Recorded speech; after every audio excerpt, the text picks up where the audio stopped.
Always a humorous look at language issues, which aren't too humorous if you're living in the middle of them. Now, quite often we're hearing about people, French Canadians outside of Quebec, saying they can't get service. We are hearing about Anglophones in Quebec. Actually, we never hear about the Anglophones in Quebec being denied service because they get ignored.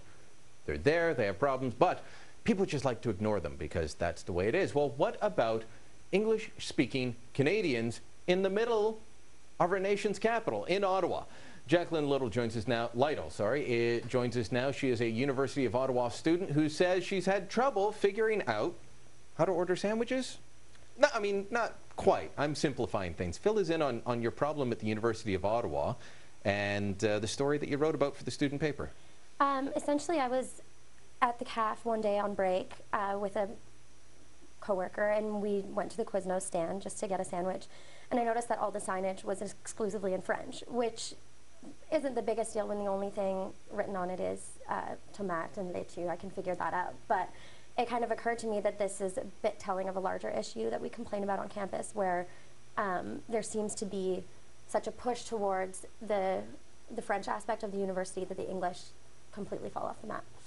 So, and this is a university that is supposed to be bilingual. I think we've got the actual quote from the regulations for the University of Ottawa, which state that they need to be bilingual. Are we able to bring that up? There it is. This institution must further bilingualism and biculturalism and preserve and develop French culture in Ontario. Fair enough, developing French culture in Ontario, but it does say bilingualism. It then goes on and says the bilingual character of the university will be shown by the bilingualism of its programs, its central administration, its general services, the internal administration, and its faculties, and schools, its teaching staff, its support staff, and its student population.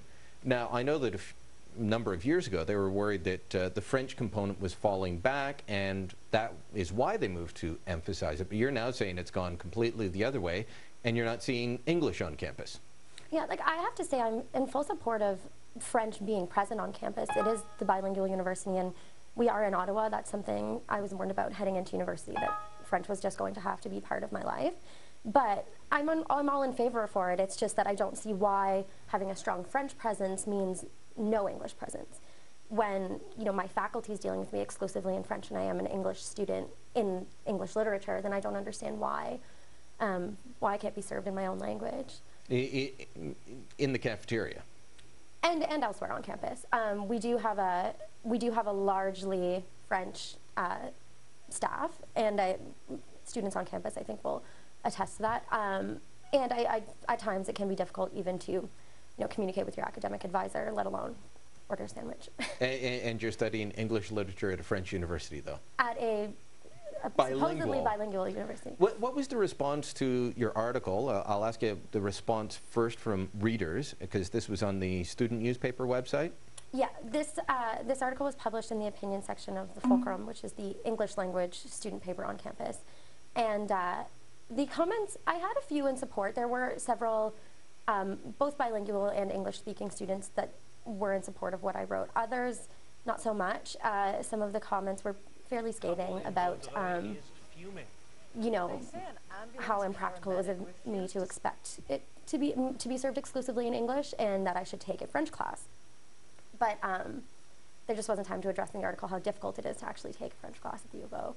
And as you say, you can figure out tomatoes and lettuce and things like that, but it is the principle of it. Have you heard back from the administration? Have they responded yet? No, they rarely do to anything we write. We haven't heard anything from the administration. I wouldn't expect to. Okay, now we went down and we're trying to get shots of the university campus. That wasn't the easiest. First they said we could come down, then they said we couldn't, then they waved us in at the last minute. But they were saying, oh, no, yeah, there's some French signs over there, but, oh, don't worry, we've ordered them now. So it looks like you are going to get some changes brought in, but it's taken some pushing to get it that way. Evidently. Yeah.